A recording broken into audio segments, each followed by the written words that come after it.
예, 안녕하십니까. 정말 많은 사람들이 우리 또 김병진 본부장님 정말 그분 칭찬을 어떻게 하는지 또 제가 너무 많이 들었어요. 근데 그분을 사람들이 이렇게 말하더라고요. 큰 바다의 큰 섬 같은 분이시다.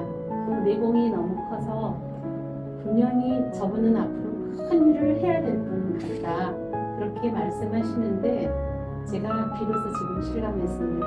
우리가 정말 예고도 없이 이렇게 왔는데도 놀래지도 않으시고 웃으면서 우리를 맞이해주는 그 모습이 정말 큰 바다의 큰 섬 같은 느낌을 제가 받았습니다.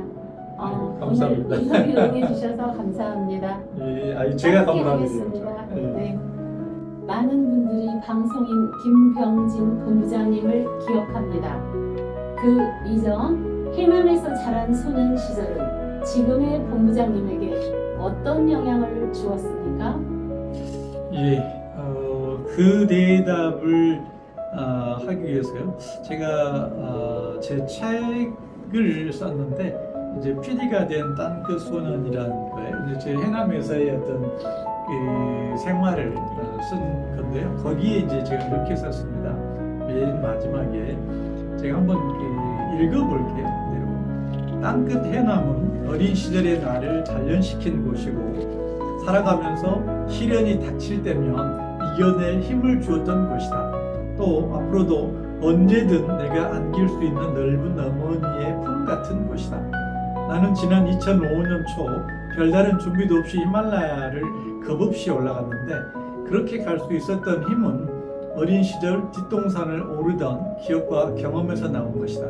그 해남은 내 생명의 원천이었고 앞으로 살아갈 힘의 뿌리가 될 것이다. 이렇게 썼습니다. 이제 이게 병진을 여기까지 이제 오게 했던 것 같고요. 제가 해남에서 태어나서 고등학교 졸업할 때까지 살게 됐는데 그때의 그 힘과 에너지 거기서 비롯된 그 힘과 에너지가 지금까지 올 수 있는 밑바탕이 되지 않았나 하는 생각을 하고 있습니다. 거기에 어머니가 들어가고 히말라야가 들어가군요. 네, 그렇습니다. 이제 어머니 얘기하면 좀 길어지는데 하여튼 저의 가장 큰 스승이자 더 큰 힘이 됐던 분은 실은 이제 어머니시거든요.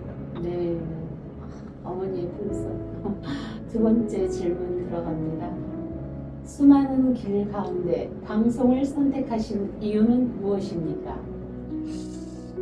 사실 저는 이제 방송을 잘 알지도 못했고 시골 그 해남 두면산골에 살았기 때문에 방송을 어떻게 하는지 또 제가 초등학교 입학할 때 초등학교 한 5학년쯤이었을 겁니다. 그때 전기가 처음 들어왔기 때문에 TV도 본 적이 없습니다. 그러다 보니까 방송에 대해서 전혀 알지를 못했죠. 제가 처음 방송 입문했을 때 그 진행하셨던 분이 공두환이라는 분이 계셨어요.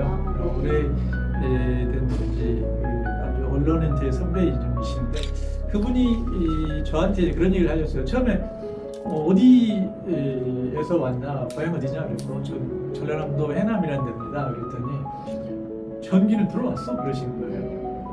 그 사실 초등학교 5학년 때 처음 들어왔습니다. 그러니까 TV를 봤어 그런 거예요. 텔레비 거의 못 봤으면 텔레비도 없는 집에 살았던 친구가 방송국에 들어왔다고 그렇게 얘기를 하시는 거예요. 근데 굉장히 놀랐죠, 저 자신이. 근데 제가 이제 나중에 생각해 보니까 제가 이제 어머니가 저를 여기까지 오게 이렇게 어려운 살림 속에서도 힘을 주시고 각별히 이제 보살펴 주셔서 오게 됐는데 그러면 내가 뭔가를 조금 인생을 헛되이 보내지는 말아야 되겠다. 그리고 이제 평범한 직장인, 어머니는 직장인, 월급쟁이 되는 것을 그때 당시에 큰 성취로 알았는데 그럼에도 불구하고 단순히 이 직장 월급만 받는 그런 직장인보다는 뭔가 좀 더 세상을 좀 밝게 하고 많은 사람들한테 나의 생각을 전하고 또 이 국민들한테 뭔가 메시지를 전할 수 있는 이런 직업 좀 가졌으면 좋겠다라는 생각에서 방송 진출을 하게 됐습니다. 네. 그러면 처음 PD를 꿈꾸셨던 순간도 듣고 싶습니다. 부터 이제 PD가 돼야 되겠다 이런 생각은 사실 못했고요. 이제 언론인의 삶을 살아야 되겠다 네. 이제 그런 생각을 했는데 또 방송 쪽으로 가면 PD를 가는 게 좋지 않겠나. 네. 이제 신문 쪽에 가면 당연히 기자를 하게 되겠지만 방송 쪽으로 가면 PD를 하는 게 좋겠고 기자보다는 오히려 이제 PD가 좀 좋지 않겠는데 처음에는 당연히 이제 저희 어머니한테 얘기를 했더니 PD가 뭐래? 그래서 설명하기 좀 어렵잖아요. 근데 이제 대체적으로 그때만 방심만 해도 PD를 조금 더 선호한 그런 경향이 있었어요. 저도 이제 시골에 살면서 PD가 뭔지도 잘 몰랐지만 그래도 PD를 한번 해보는 게 좋겠다. 뭔가 좀 새로운 분야, 또 내가 하고 싶은 일, 또 뭔가 또 좀 대중한테 뭔가를 좀 말할 수 있는, 또 메시지를 전할 수 있는 그런 그쪽이 PD가 아니겠나 생각이 이제 들어서 PD를 지망하게 된 거죠. 잘 선택하신 것 같습니다. 아유 감사합니다. 그렇다면 그 오랜 방송 현장에서 수많은 사람을 만나셨습니다. 지금까지도 마음에 남아있는 한 사람 또는 한 장면이 있다면 듣고 싶습니다. 많은 사람들을 만났고요. 다양한 무료 사람들을 만났고 그런 이야기를 이제 책으로도 썼고 또 쓰고 있고 한데 제 생각에 저한테 가장 영향을 많이 준 분이 두 분이 계신데 이제 한 분은 소설가 이제 박범신 선생님이세요. 그분은 저의 이제 멘토라고 하시면 될 것 같아요. 이제 여러 측면에서 그분은 이제 어떤 작가로서 해안이 있으시고 또 이제 어떤 뭔가를 좀 보는 시선, 어떤 비평의식 이런 것들이 굉장히 강하시고 또 이제 그러면서도 세상을 보는 눈은 시선이 아주 따뜻하시고 그래서 이제 제가 어찌 보면 제 이제 문학의 스승이시면서 인생의 멘토라고 할 수 있겠습니다. 그리고 홍길 대장님은 이제 정말 이 기운, 사람이 갖고 있어야 될 어떤 기운, 그 다음에 어떤 그분이 갖고 있는 어떤 큰 뜻, 또 이 히말라야 16자를 세계 최초로 이제 등장하신 분이고 또 그 이후로 네팔의 이제 수리파들 자녀들을 위해서 많은 그 학교를 짓고 지금 계신데 그분이 실천하는 어떤 휴머니즘 내지는 어떤 인본주의 정신 그 다음에 또 어떤 성취해가는 모습 그리고 이제 좋은 기운 이제 이런 것들이 항상 느껴지거든요. 이제 그래서 이제 정말 세상을 바꾸는 선한 의식, 마인드 이런 것들을 그분한테 저는 참 많이 배웠고요. 또 어떤 추진력, 결단력, 또 리더십 이런 부분에서 또 그분이 산에 가시면 또 굉장히 아주 엄격하시고 무섭습니다. 왜냐하면 중요한 그 어떤 결단의 순간 또 뭐 사고라든지 어떤 그 교훈을 이끄는 그런 과정에서 이제 볼 수 있는 위험 이런 것들 때문에 그렇겠지만 정말 이 산 밑에서 볼 때하고 또 좀 다른 아주 특별한 리더십이 있고 저희는 이 우리나라 대한민국이 정말 그런 리더십 그다음에 어떤 본주의 이런 것들을 좀 배워야 된다고 생각하거든요. 이제 제가 방송을 하면서 특히 이제 세상을 살아가면서 이 두 분한테 많은 이제 영향을 받아서 존경하는 두 분이 있는데 이제 사실은 이분들 두 분 다 산에서 만났습니다. 히말라야에서 아프리카 클리만자로에서 이렇게 만나게 됐는데 그리 이제 아주 중요한 영향을 주셨고 이제 사실 마지막으로 이제 한 분을 더 말씀드리자면 이제 이건 뭐 정치적인 것하고 좀 다르게 저는 이 김대중 대통령을 정말 아주 가장 존경하는 사람 제가 실제로 존경한다라고 할 만한 사람은 사실 김대중 전 대통령이세요.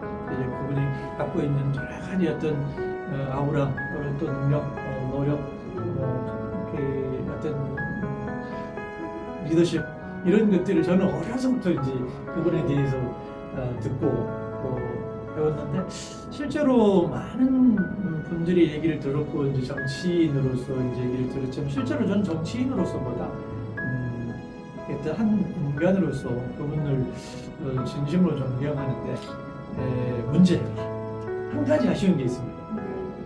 제가 그분하고 한 번도 사진 한 컷을 못 찍었어요. 사진 찍어놓은 게 한 개가 없어가지고 너무너무 아쉬워요.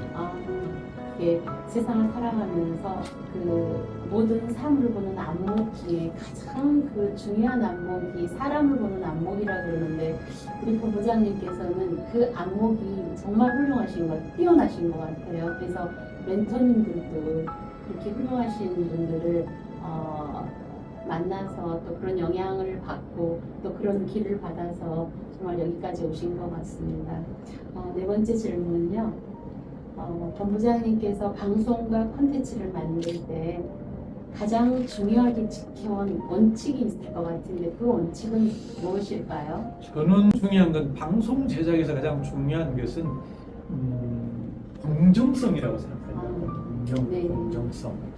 근데 왜 그러냐면 지금 이 세상이 이제 굉장히 좀 이렇게 파편화되어 있고 또 편협화되어 있고 편가르기가 심하고 이런 상황에서 특히 이제 저희는 공영방송 KBS 이제 직원으로서 뭐 30년 넘게 이제 근무를 해왔거든요. 그런 과정에서 특히 최근에 들어서 이제 굉장히 좀 이념화되어 있는 부분이 있어요. 저희 방송국 내에도.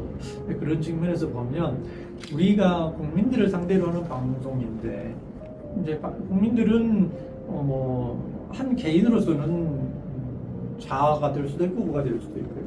뭐 영남이 될 수도 있고 호남이 될 수도 있고 호남 될 수도 있고 영남 될 수도 있고 뭐 강원도 다 있겠지만 이제 공영 방송인은 공정한 잣대, 중용의 잣대 이런 것들이 무너지면 방송인으로서 특히 공영 방송인으로서의 자질이 잘 없다고 보거든요. 뭐 저도 생각 같아서는 저의 고향 또 특히 뭐 지역 저희 뭐 예를 들면 학연 뭐 이런 거 다 먼저 좀 생각하고 먼저 그 사람들을 위해서 좀 더 뭔가를 좀 더 해주고 싶고 또 방송 측면에서도 좀 더 도와주고 싶고 이런 게 왜 없겠습니까? 저야말로 누구 못지않게 이제 고향을 사랑하고 저는 또 제가 이제 나온 그 고등학교 사랑하는 사람이 있죠. 그런데 그거는 이제 개인적인 문제고 이제 국가와 민족을 사랑하는 또 생각하는 이런 사람이라면 공정하지 않는 방송을 만든다는 것은 있을 수 없는 일이다. 그래서 방송 제작에 있어서는 특히 이제 시사 정보 교양 프로그램을 제작하는 이런 입장에서는 공정한 생각, 공정한 마인드, 공정한 잣대 이게 그 무엇보다도 중요한 것 아닌가 그렇게 생각하고 있습니다. 네, 공정한 방송 기대됩니다. 다섯 번째 질문은요. 후배 방송인들과 시청자, 청취자에게 꼭 전하고 싶은 말씀을 부탁드립니다. 후배들하고 만나서 얘기를 하다 보면 이제 그 자신이 생각하는 것, 자신만의 어떤 세계 여기서 되게 이제 헤어나지 못하는 경향도 좀 있더라고요. 네. 그러다 보니까 또 자신의 이 추구하는 이런 것 범위 내에서 벗어나지 못하는 경향이 좀 있어요. 그래서 이제 그런 자기만의 세계에서 좀 벗어나야 된다. 네. 그렇지 않고 방송을 운운하는 것은 있을 수 없는 일이다. 약간 좀 정말 한 발 떨어져서 어떤 것이 좌우 또 지역 간 세대 간 이런 대립의 상황에서 우리의 역할이 뭔가 이런 것들을 정말 심각하게 고민을 해야 됩니다. 그러지 않고 단순한 또 어떤 패거리 문화에 동화되거나 그 속에서 헤어나지 못하면서 방송을 제작하면 특히 이제 시사 프로그램 제작하면 그건 나의 어떤 지역 이런 것들을 넘어서 이제 어찌 보면 국가적인 큰 불행한 상황이 될 수 있거든요. 나는 사람이 그런다고 생각하면 안 돼요. 이게 방송하는 사람은 이제 특히 요즘은 워낙 이제 이런 이제 자료화되고 또 이제 이 기록으로 많이 남고 이러기 때문에 그런 차원에서 진심으로 무엇이 이 공정한 방송이고 무엇이 국가 운영을 생각하는 것인가를 좀 깊이 성찰하면서 방송 제작을 해야 되지 않을까 이렇게 생각하고 있습니다. 우리 오늘 법장님 말씀 너무 잘 들었습니다. 역시 소문대로 모든 사람들이 그렇게 말씀하셨는데 말씀도 잘하시고 정말 우리가 오늘 이 오는 게 인터뷰하러 정말 너무 자연스럽게 연락하지 않고 여기까지 왔는데 참 잘 왔다. 오늘 본부장님하고 인터뷰 참 잘했다 이런 생각이 듭니다.